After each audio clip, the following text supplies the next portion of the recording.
I don't know how anybody didn't think Super Mario Brothers movie was going to make $1 billion. It seemed kind of obvious to me, especially when you check the release dates for 2023 movies and you realize that there's nothing really in this thing's way.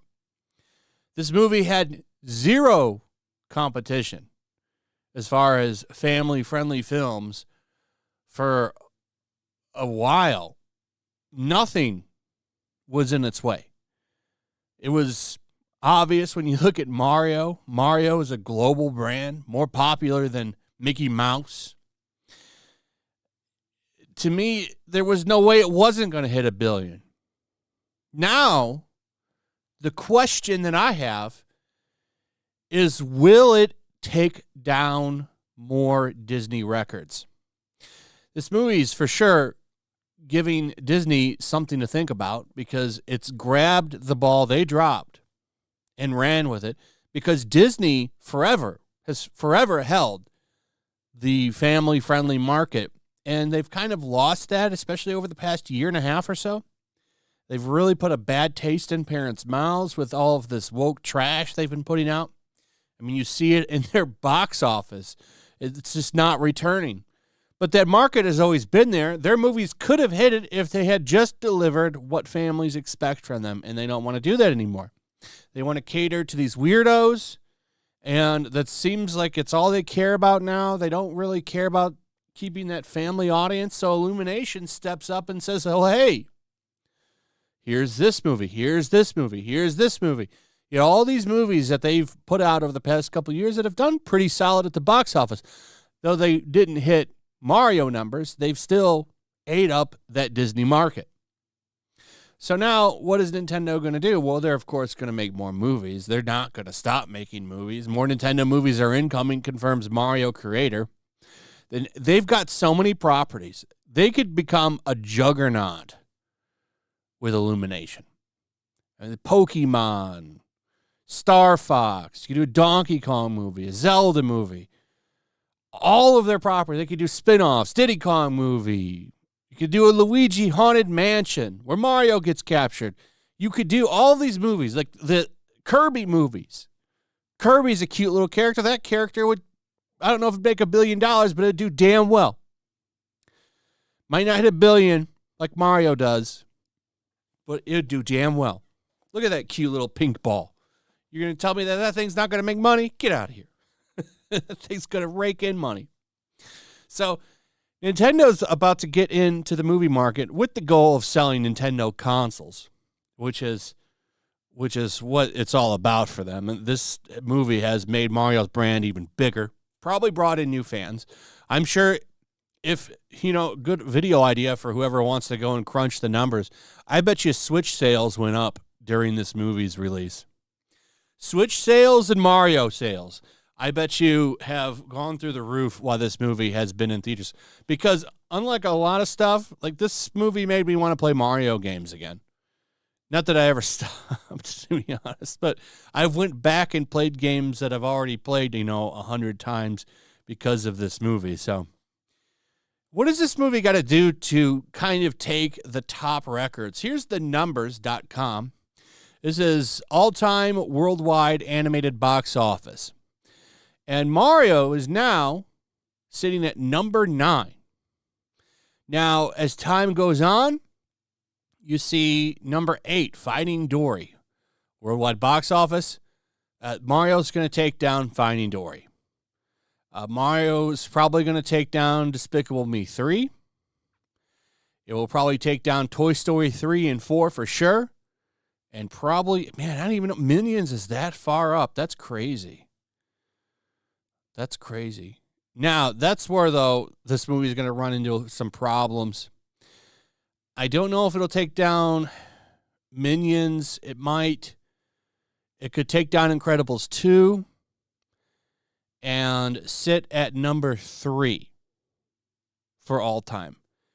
Beating Frozen 2 is going to be hard because Frozen 2 is at 1,437,000,000. Okay, so that's a lot of money for it to make up. Now, it could still do it.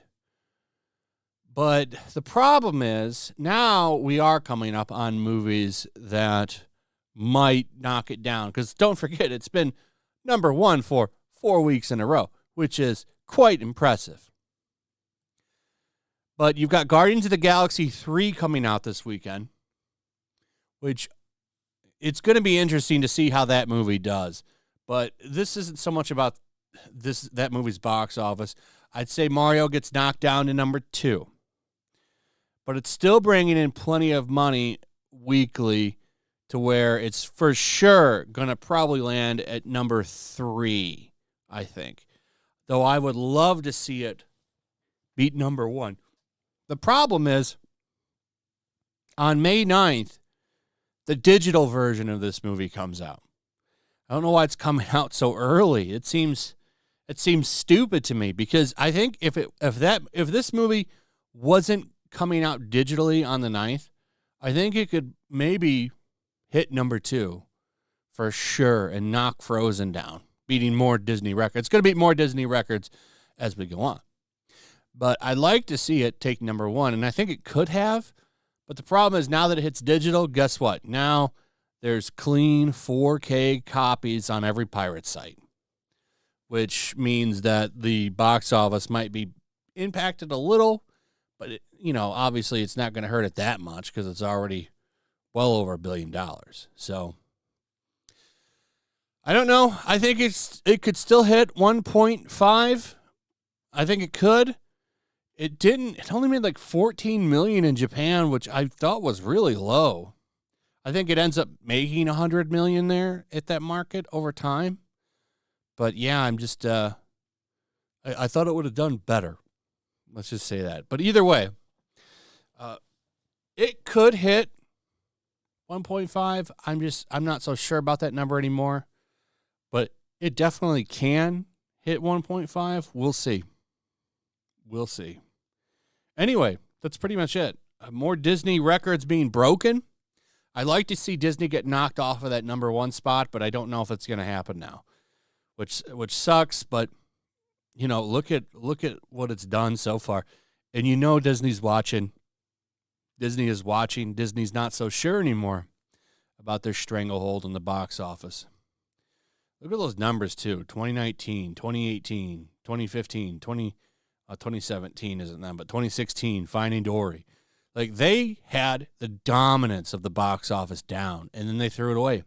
Now look at it, 2022. Who's got that one? Minions, The Rise of Gru. We've got Minions at 2015. Despicable Me at 2017. And now 2023, Super Mario Brothers. They're learning. It's only a matter of time, I think, until they take over that top spot and teach Disney how to maintain an audience. Anyway, that's pretty much it. Let me know what you guys think. Also, if you would please like, subscribe, share the video. Make sure you're still subscribed to that notification bell. Check out my Rumble and Locals, and I'll see you on the next one. Peace. Make sure to check out my Locals. There's a link in the description. It's a fun community that I'm trying to build over here. If you don't want to support me on YouTube, you can come over here. None of that money goes to YouTube.